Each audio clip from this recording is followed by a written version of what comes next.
Почитувани љубители на уметноста, културата и литературата, добре дојдовте во уште едно издание на емисијата Астрорум. Денес имам прекрасна соговорничка. Доволно е само да запее, па да ја видите целата палета од бои. Боите се поврзани со последниот албум на групата Баклава, четвртиот поред, а незиното име е Елена Христова. Таа е многу интересна, раскошна личност и верувам дека ќе имаме многу теми за разговор. Елена, ви посакувам добре дојде во Астрорум. Добро ве најдов, на моје огромно задоволство. Многу ви ја сакам и почитувам емисијата. Ви благодарам за поканата.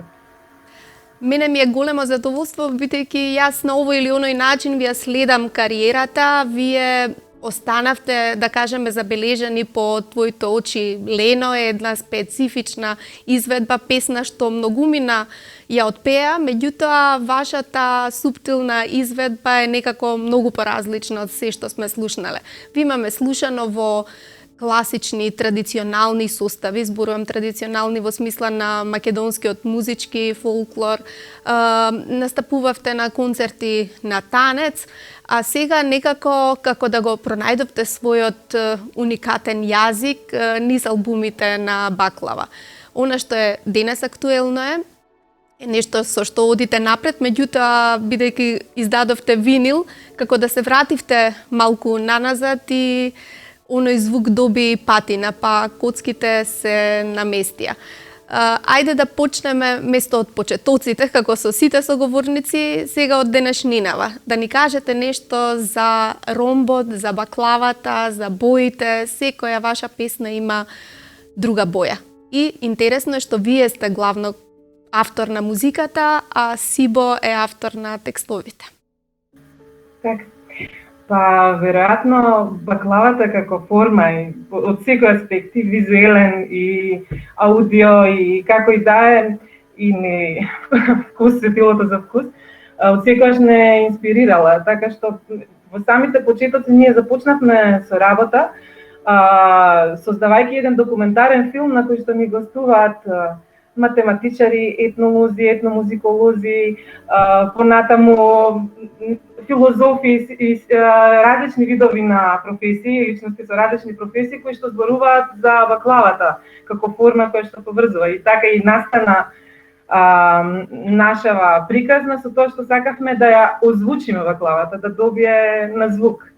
И како што гледате, еве, во позадина се наоѓа новиот албум, кој што доби и LP издание, нели, винил, каде што се уште ја продолжуваме приказната на формата која што поврзува на баклавата, со ова за мене прекрасно издание со прекрасен дизајн кој што го направи нашиот пријател Нерсес.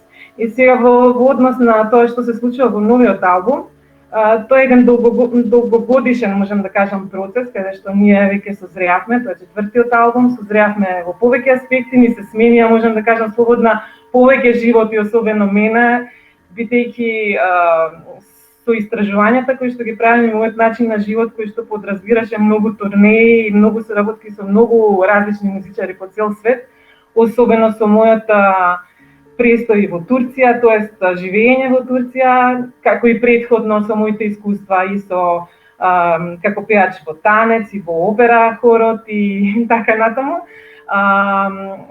Во овој албум некако мислам дека се спои на едно место, Бидејќи, како што кажавте, што се однесува до композициите, јас ги создавам кога ми се случуваат убави работи, кога сум инспирирана, кога сум среќна и тоа се особено средби. Сека песна ме потсетува веројатно на некаков момент, на некакви дружби, на некои личности, ситуации и така натаму. Има многу слики. Како што впрочем и почнува нашиот процес на работа. Почнува со музичкиот дел, тоа е со мелодијата, со композицијата, на која што потоа Сиво го пишува текстот и ја обојува. Целта ни беше да направиме албум кој што ќе биде посветен на сите бои, на многу бои.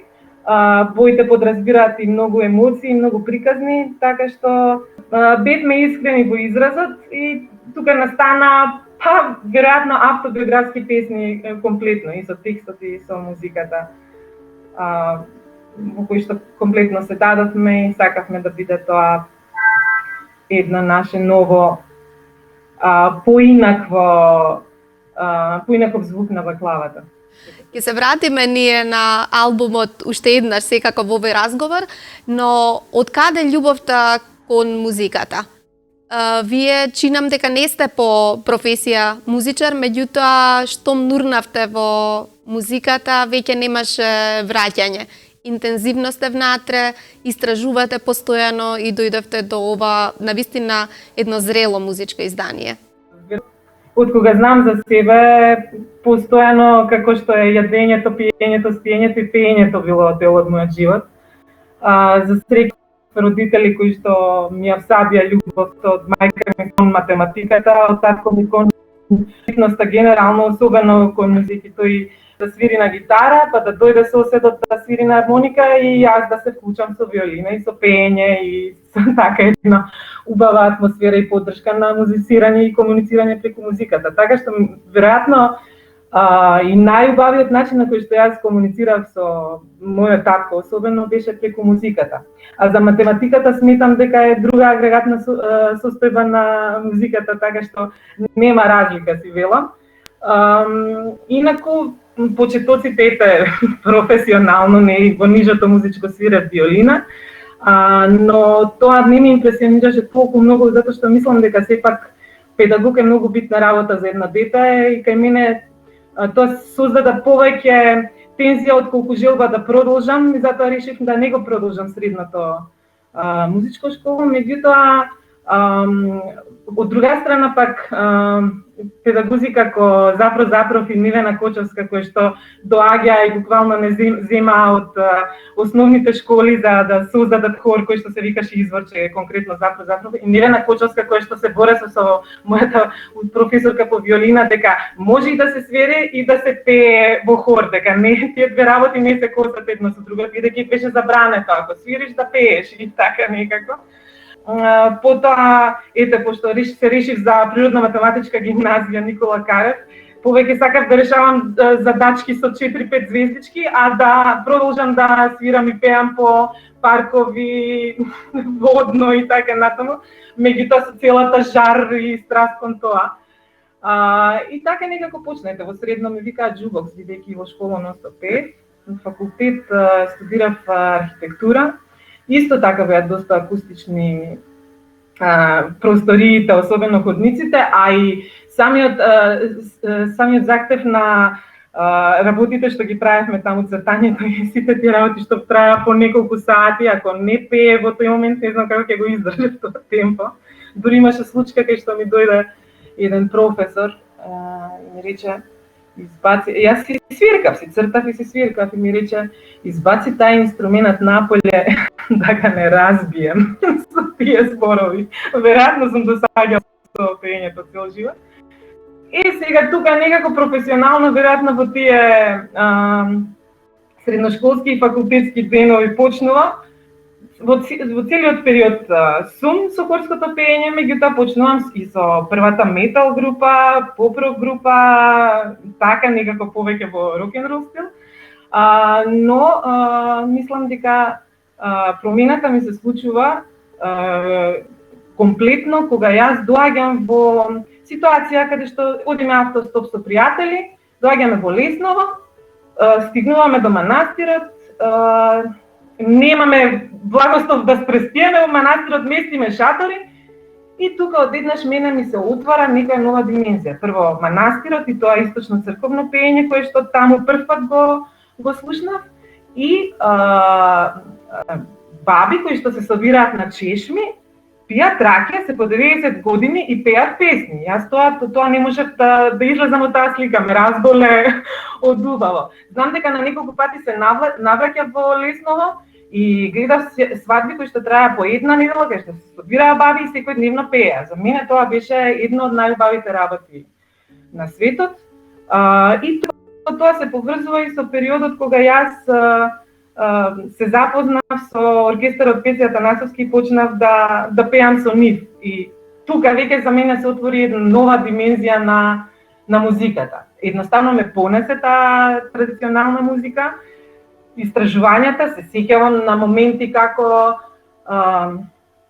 одев да буквално преснимувам песни од телевизија, бидејќи архивите беа затворени, можеше само да се слушнат на радио, нели тие традиционални песни, или да се оди таму и да се краде со магнетофонче некоја песничка. Институтите не беа баш отворени, меѓутоа за среќа имавме пријатели, мислам, беше преубав оркестарот за да ги даде насоките на каде и на кој начин може да се продолжи со истражувањето.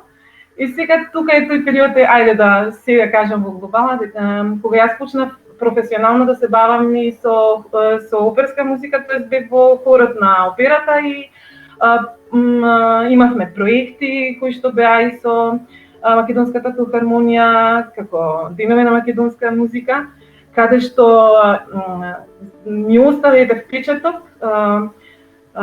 Симфонија Барбара, делото на Властимир Николовски, кој што завршува со тажачка. И тоа дело се немаше изведено многу години, иако е напишано многу порано, меѓутоа дента кога се изведе делото, човекот почина. А јас на крајот на концертот, на крајот на симфонијата, ја пеам тажачката. Тоа беше буквално тажење. И тоа е едно од поубавите моменти на кои што се сеќавам, кои што ги сметаме за некакви големи почетоци. Од секогаш ме фасцинираше Турција, вие бевте во еден период речиси номад, не само што патувавте низ Македонија, туку секогаш ви интересираат други култури, но дали Турција беше посебен предизвик? Да не зборувам како историски, културолошки, како е врзана земјата со нашиот музички фолклор, со влијанијата. Како се случи тоа заминување, очигледно привремено, но доволно силно за да остави голема трага, еве и во последниот албум, вие пеете и на турски на моменти? Ете тука, на овие простори, традиционалната музика за мене отвори една нова димензија, се почувствував како медиум на нешто што е поврзано со патување навнатре во корените, запознавање на предците и буквално запознавање на себе си во сосема некоја друга, не знам, состојба, како да кажам. Ова беше некакво врзување, меѓутоа исто така силно. И исто така наивно како што беше и предходното со автостоп низ Македонија, ова беше као одење на некој краток одмор по неколку дена во прв пат во Турција. Јас кога дојдов во Турција, кога го видов Истанбул и Фетија, пошто бевме на одмор во Фетија, за мене тоа значеше во моментов еден клик дека тоа е тоа, ништо непланирано, ништо стратешки, ништо не знам што, како сунгер, како што ја пивав традиционалната музика од нашите простори, почнав и таму. Не само традиционалната, туку се што беше од музика, од инструменти, мене почна да ми станува толку голема страст, што не знам, осознав многу нови имиња на турската сцена, осознав многу архивни снимки кои што таму се третирани на правилен начин, во смисла издавачката куќа за која што имам чест да ги издавам и моите албуми, се грижи за тоа да ти се едуцираш едноставно преку нивните изданија. Тоа за мене беше многу поголема школа отколку било која школа друга што може да се помине и музичка и не знам каква. Така што особено за тие простори, за тие народи што живеат таму, кои што сте многу повеќе поврзани од она што ние го имавме како музика и едукација и методологија тука кај нас, многу поблиски и некако те водат и те насочуваат од таму да црпиш, црпиш дали е Византија, дали е ерменската, грчката, турската, курдската музика и така, да не навлегувам целиот тој спој на тоа шареноликост, значеше и се уште значи за мене дом, некако вид на дом. Истанбул го чувствувам како личност, ми недостасува како личност, знае да биде суров како личност, ете така. Тоа е и голем пазар. Предпоставувам дека и школата во таа смисла е огромна.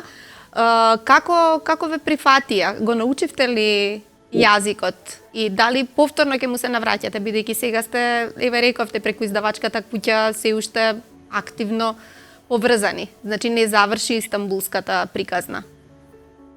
Да, се уште имам живеалиште таму, мислам, живеев со години во Истанбул. Работев како групата во Пазула.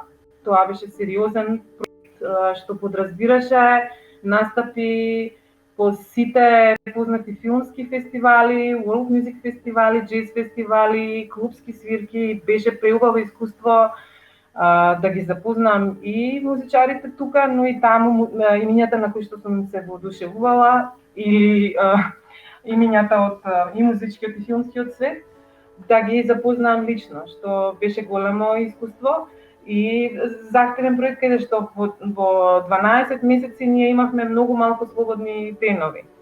А во истиот период, освен во Вазула, јас ги имав и Баклава и проектот со Горан Трајковски Биоскопија, соработував и со Кирил Џајковски, ќе ми се јавеше каде си, викам во Франкфурт, можеш ли да дојдеш во Словенија или не знам каде, можам, купи ми само билет, ќе претрчам, ќе дојдам, таков беше периодот. Така што после тоа се случи издаваштвото за Калан Мюзик, кое што исто така беше многу битно за мене и подразбираше да ги запознам сите оние музичари кои што претходно ги слушав и ми ја знаев целата дискографија. Така што не знам, тоа е една огромна задоволство и среќа која што ми се случи во животот. Се надам дека наскоро пак ќе одам, планирам да одам во периодов нема концерти со челистката со која што моментално работам. Она е затворена дома, многу е страх од корона и ми кажа дека не доаѓај, пола од музичарите се самоубија тука. Мислам стварно ситуацијата лоша за музичарите таму, не знам како да кажам, бидејќи кириите се големи, екзистенцијата е поинаква, што и многу влијае, да речем, и за ускратувањето на слободата на музичарот, бидејќи работи со кои што не се соочував тука, тоа е слободата на творење, кој што за среќа имав добри ментори, како што го сметам Оливер Белопета, особено за нашиот бенд Баклава, кои што не оставаа слободата на творење, а се меша во делот во кој што треба да се мешаат, како професионалци во таа област. Меѓутоа во Турција некако мислам дека индустријата музичка е многу по-сура, во смисла гледам како разговараат, ето и во самата издавачка куќа кај што издавам, како им налагаат и многу им сугерираат на музичарите што треба да прават, што ќе помине подобро и така натаму. Мене лично тоа премногу ми смета. Јас не би се бавела со музика доколку правам нешто што не сум јас, така што такви компромиси малтене и да не правам, најверојатно и не би ги правела. Така што не е лесен животот во Истанбул. Сум била и на проекти театарски, каде што сум работела по неколку месеци со некои екипи на прекрасни уметници од својата област, меѓутоа со различен вид на третман од луѓето кои што не ангажираат, така што конкуренцијата е огромна, звуците, културите, целиот тој раскош. Мене ме интересира како ви успеа, каде се пронајдовте себе си да ги освоите и луѓето во публиката и критичарите. Како во таква една понуда во Турција, во Истанбул, што видоа во Елена? Дали забележувате дека некоја конкретна нитка се провлекува во мислењето на сите? Каде ја пронајдоа вашата уникатност? Не знам, мислам дека видоа во Елена некоја личност, имам огромна љубов кон музиката, што чувствува огромна и сигурност и не знам како да... Тоа е веројатно, онака повеќе некако е, мислам дека поврзано со мојата личност и начинот на кој што пеам, пошто тоа ми е првото зборување со луѓето. Не би знаела, тоа би требало да прашате некој од нив. Ви кажувам дека се секогаш тие средби кај мене спонтани, баш ваков тип на интервју ми правеше една пеачка од еден бенд во Кардеш Туркија, се вика бендот во Истанбул, вика ние на прво кога се запознавме, ти се качи на сцена и пееше со нас, па после ние почнавме да разговараме. Така некако. Ја чувствувам некако слободата да влетам буквално во оганот, бидејќи се чувствувам спремна за тоа. Тоа го живеам и некако не ми е страв дека некој шамарче можам да изведам. Да речеме, летоска бев во Албанија и тоа затоа што толку многу го сакам полифоно пеење од епирскиот простор кој што го имаме и во Македонија, и во Грција, и во Албанија, и властите исто така го имаат. Ми се случува што првата вечер одам во таверна, се собираат 10 мажи и почнуваат да пеат. Јас седнав со нив на маса и почнав да пеам и јас со нив. Ето така некако. Пеат тоски? До луѓе кои што се одговорни за продукција и концерт. Да ве прашам, некако баклава ви остана матица. Правите многу проекти, тоа ви е матицата и дали така сигурно му влетавте и на Рундек? Тој е гости на вашиот албум, снимивте и спот. Чудно е, ако некој ми зборуваше дека ете Дарко Рундек може да пее со баклава, немаше да верувам, меѓутоа кога ја слушам песната, совршено и тоа има една специфична аура, естетика во неговата музика и многу компактно изгледа и звучи сето тоа. Па, Дарко Рундек многу го сакам и почитувам како музичар и поет, знаеме што се има во позадина. Искрено, мислам, ние сме добри пријатели, меѓутоа дека ќе имаме песна заедно, не сум можела да сонувам, се случи и тоа. Некако, мислам дека се препознаваме како луѓе, во смисла истото чувство го имав и со Бабазула, дека ние се препознавме. Јас го познавав Рундек како уметник, ги познавав и Бабазула како целото нивно творештво. Така што тоа беше како едно пријателство, не знам, така јас ги доживам ребра. Дарко беше задоволен од песната кога ја слушна, текстот, рече прифаќам, го сними вокалот и потоа дојде и го снимивме спотот и тога се виде дека поминувавме сати заедно разговарајќи на многу теми и се виде дека и како човек и како личност е прекрасен. Имате и многу други гости. Имате, се извинувам, многу други гости на албумот. Не знам јас дали некој друг албум паметам со толку многу гостувачки музичари, активни учесници во некој музички материјал. Тоа беше смислено, со намера, така или? Па некои работи се знаеа прилика како ќе звучат песните. Не знам, мене оваа конкретно Рузмерин ме асоцираше на Дарко Рундек. Само кажав, мене оваа песна ми личи на Дарко Рундек. Зашто да не видиме, зашто да не пробаме заедно. За другите музичари,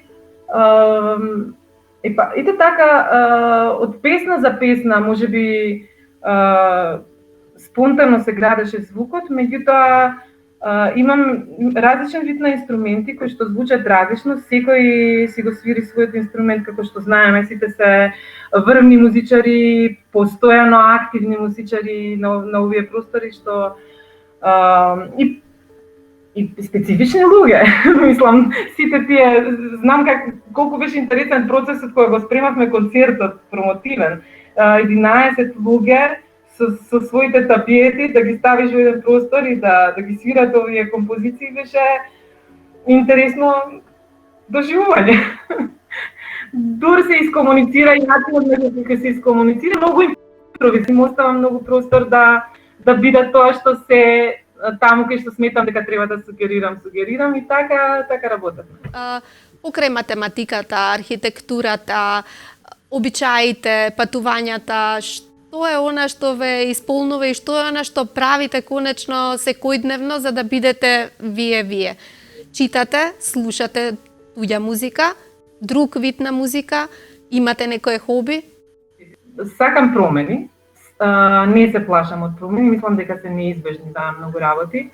Се обидувам да се сватам себе си со работа на себе комплетна, со освестување на секоја моја мисла и чувство, за да тоа ме направи по-комплетен, по-убав човек и во секој аспект, во сите делови од мојот живот. Ги сакам природата, ги сакам секојдневните работи, сакам да се дружам со пријателите, со блиските и исто така читам, гледам филмови и музика, поп.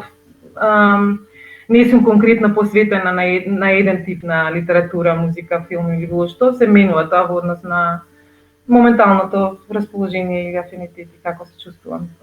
Така. Вие секако имате со што да се пофалите досега, на вистина богата кариера, а не толку долг живот и не толку долга пракса, бидејќи некому му треба цел еден век да прошета, да види, да испе толку нешта. Предпоставам дека сте задоволни со она што го сработивте досега, да чекаме да помине и ова опасност со вирусот и да се вратите на концертната сцена, бидејќи таму сте вие најмногу вие. Албумот винилот се наоѓа во сите книжарници на литература МК. Тој е прекрасен да се има и како сувенир, бидејќи изгледа како што изгледа, како еден калейдоскоп. Прекрасна музика внатре. Сосема на крајот да ве прашам дали веќе имате назнаки на каков музички материјал би работела, иако овој албум допрва му предстои вистински живот.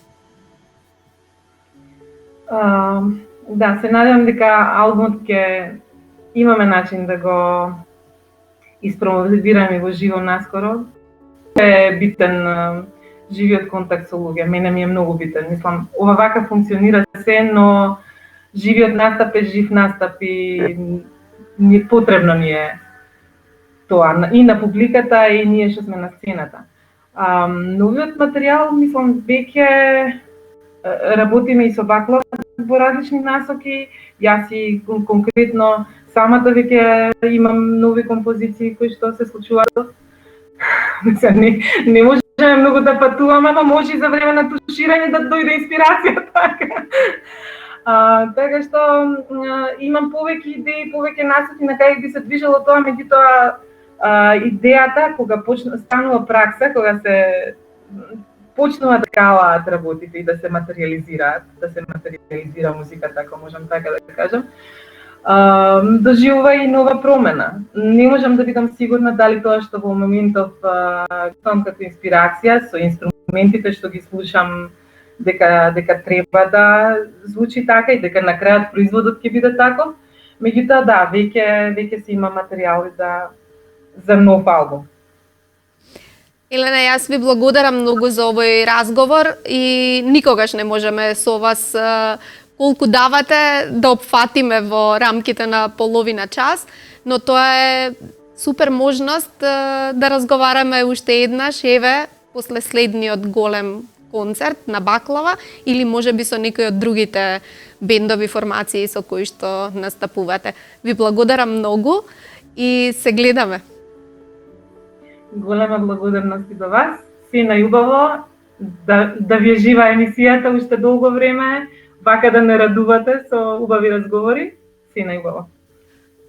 Штом вие творите, емисијата има причина да постои.